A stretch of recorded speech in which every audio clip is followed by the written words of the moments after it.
Welcome back to the 17 News at Sunrise podcast, where we share your news on your schedule. Working in the spirit of the Golden Empire, this is 17 News at Sunrise. Good morning. Right now at 5, we are just one day away from Election Day. We're tracking the candidates' last-minute stops. President Trump making stops in 4 states today, Joe Biden 2. Plus, a look at the latest NBC Wall Street Journal poll. And record early voting continues across the country. We could see astounding numbers of voter turnout this election cycle. We'll take a look at the numbers as the ballots continue to pour in. And if you haven't cast yours yet, what you need to know, whether you're mailing it in, dropping it off, or voting in person. This is Monday, November 2nd, 2020. Good morning. It's 5 a.m. Good to have you with us. I'm Maddie Jansen alongside Alex Fisher. Yeah, one day away. It's kind of hard to believe this election cycle that has been, it's felt like a long one, certainly, is coming to a close. Yeah, I woke up this morning and actually verbally said tomorrow is election day because I did not believe my eyes when I looked at the calendar. It is hard to believe.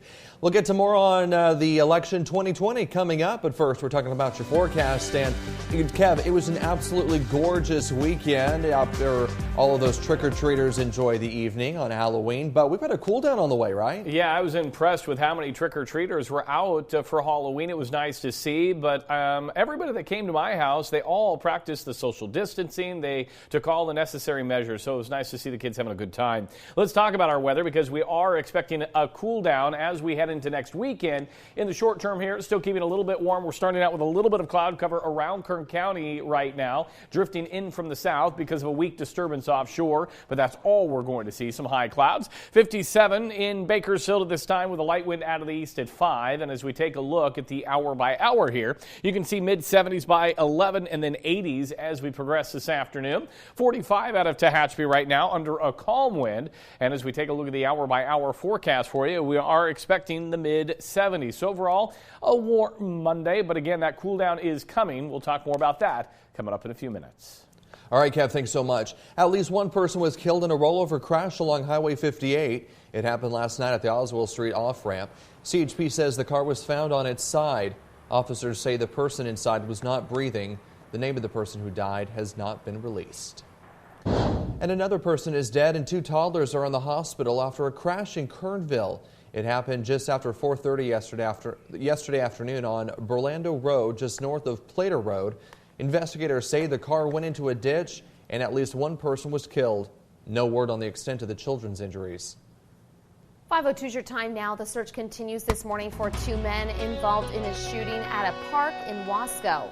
Deputies and emergency crews were called to the area of Broadway and 15th Streets at around 8:25 Saturday night for a report of a shooting. 2 men were found with gunshot wounds at Southgate Park. First responders rushed them to Kern Medical with non-life-threatening injuries. KCSO said they're looking for 2 men in their early 20s wearing blue bandanas. They fled in a black older model Buick.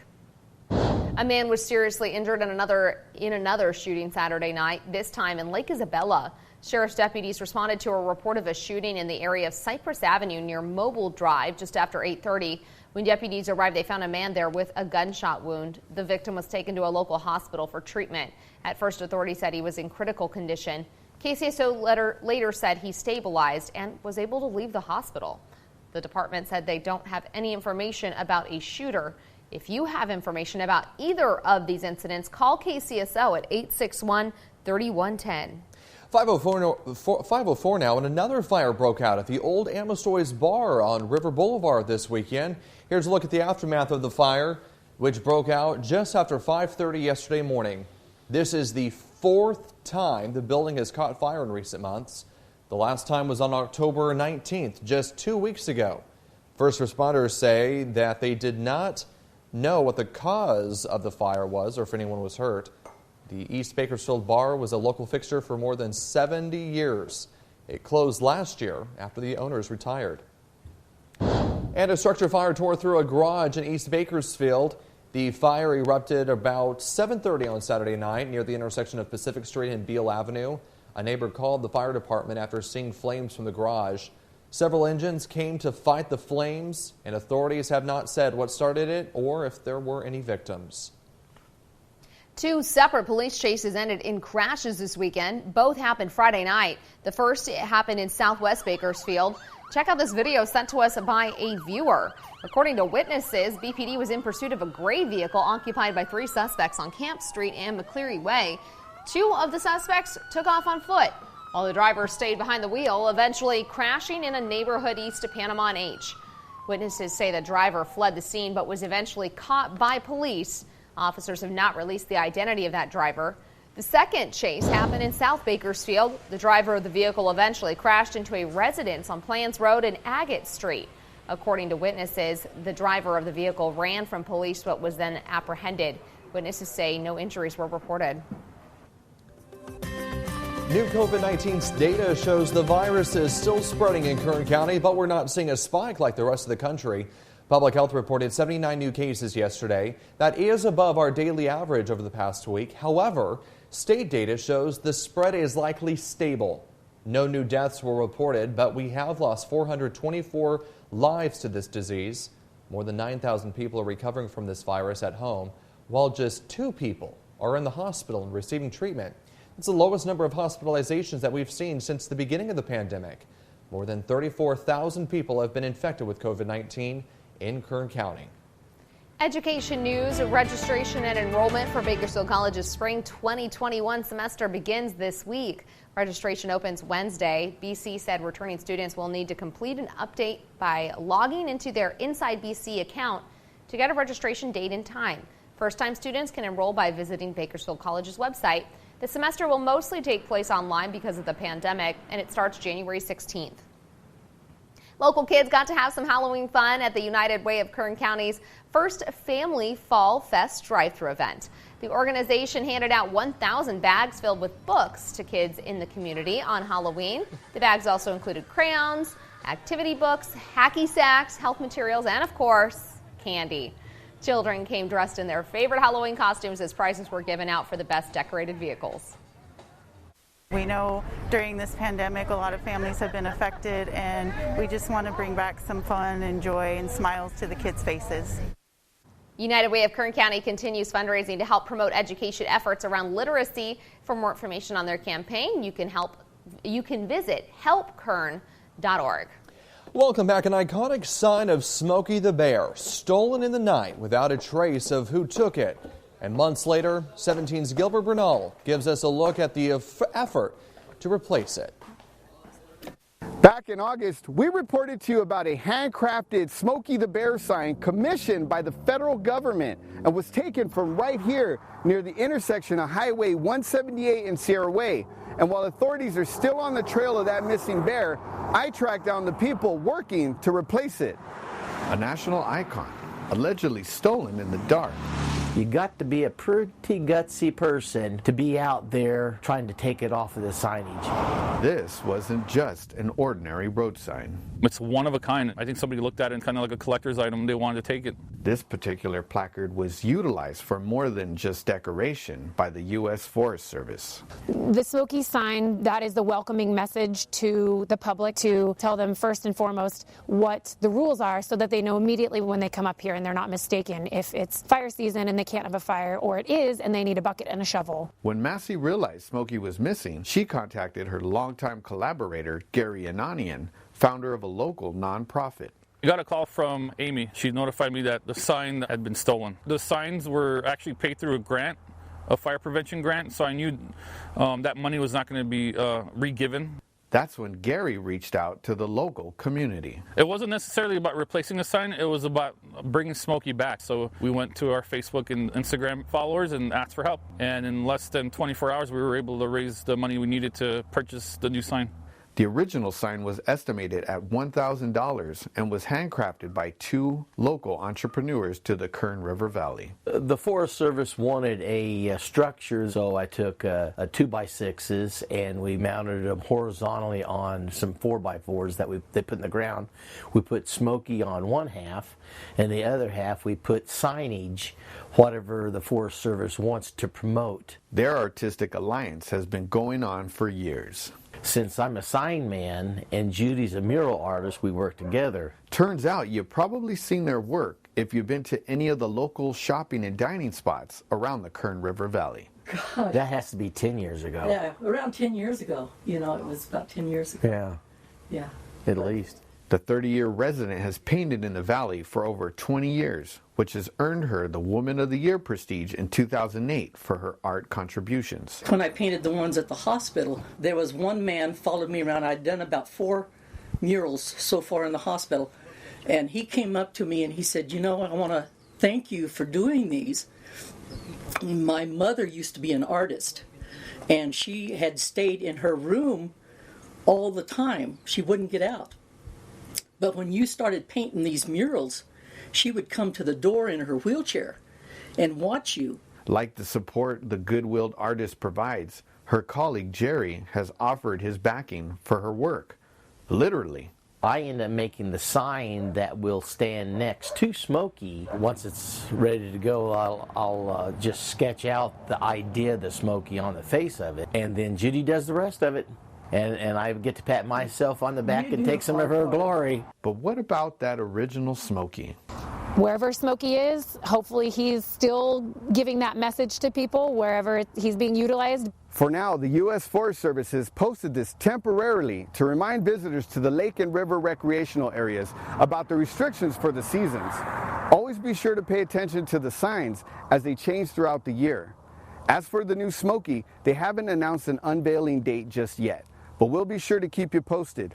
Until then, I'm Gilbert Bernal for 17 News. Yeah, I can't wait till Smokey's back where he belongs. Yeah, absolutely. But the new one that they're making right now looks absolutely phenomenal. Really It's great, cool. yeah. KGET Business Watch is brought to you by Grapevine MSP Technology Services, the Valley's leading IT service provider. 524 in your Business Watch. The city of Bakersfield says the travel industry is beginning to show signs of recovery during the pandemic.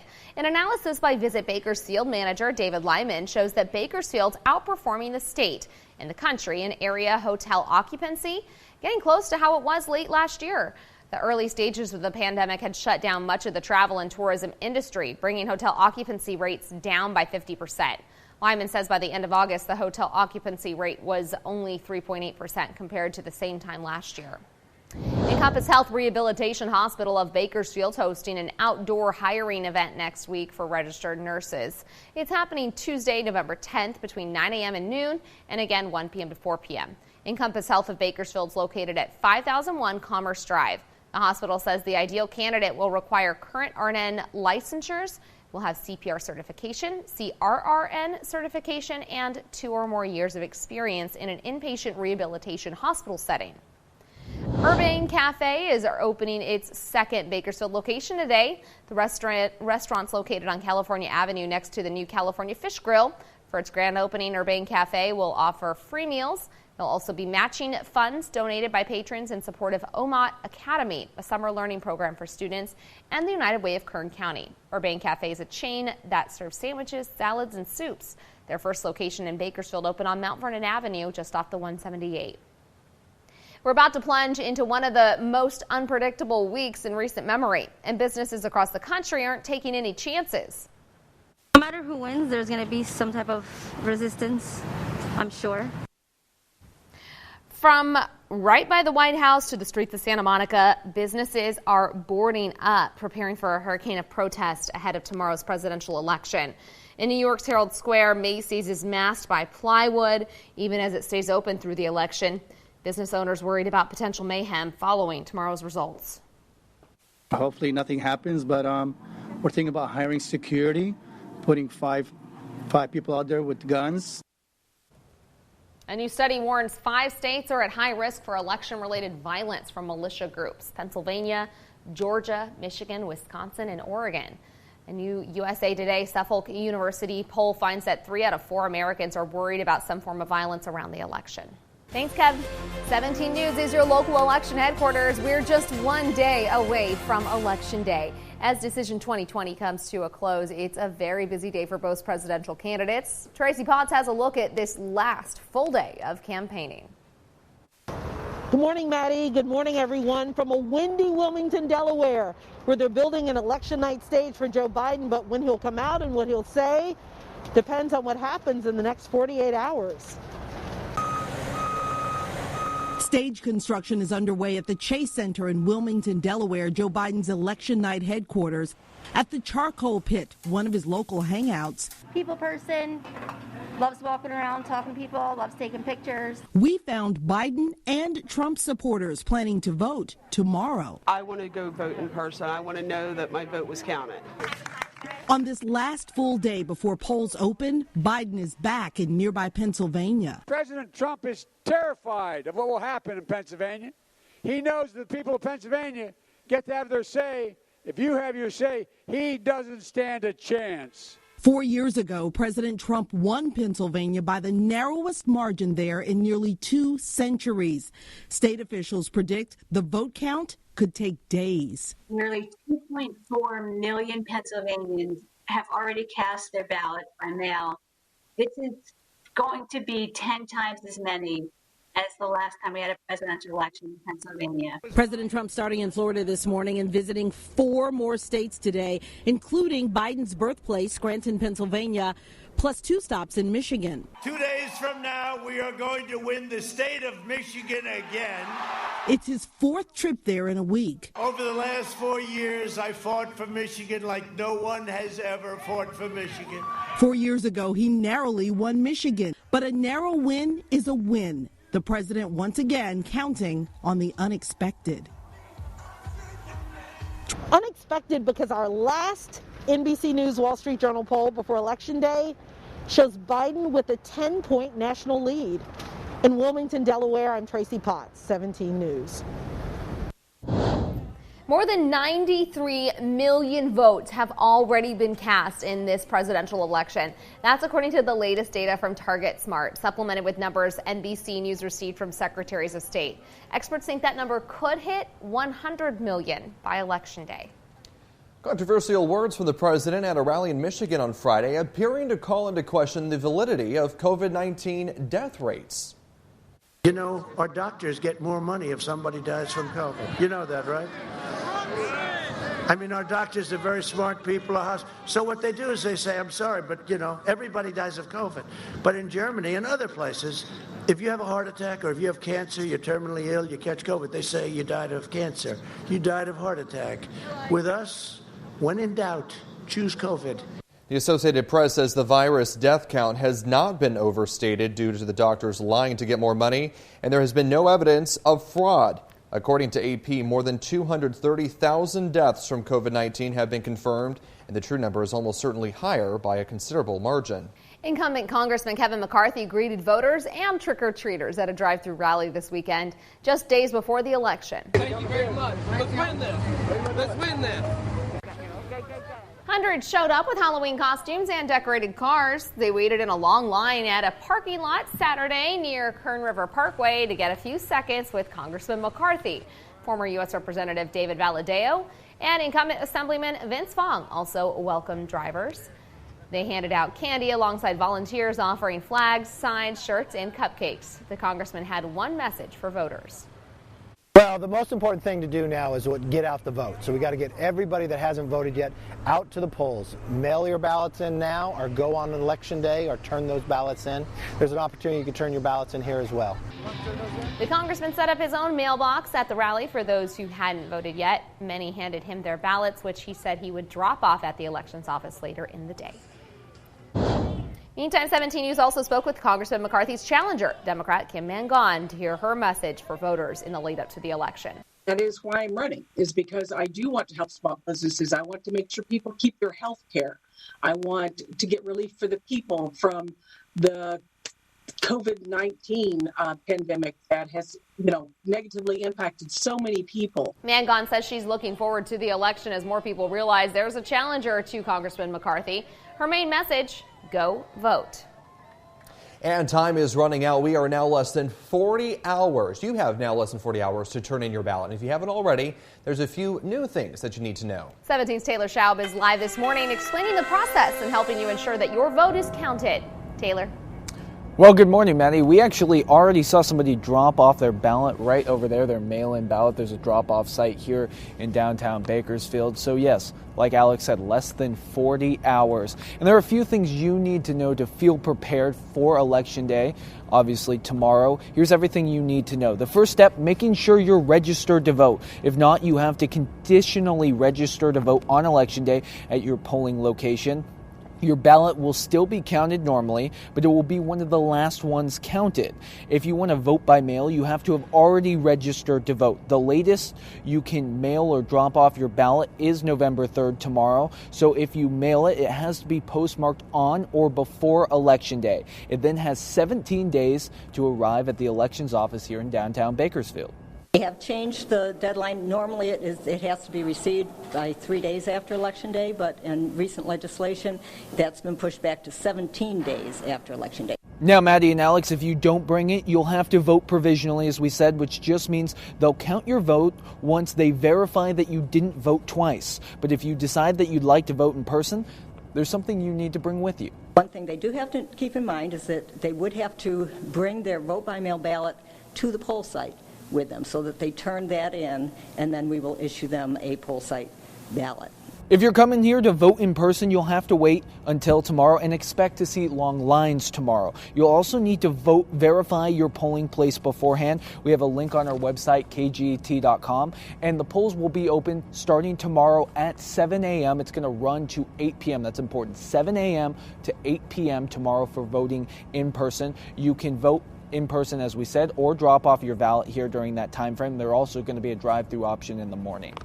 All right, I'm going to send it back to you guys now. Working in the spirit of the Golden Empire, this is 17 News at Sunrise. The 17 News at Sunrise podcast is a production of KGET and Nexstar Media Group. For more on all of the headlines in today's show, head to kget.com.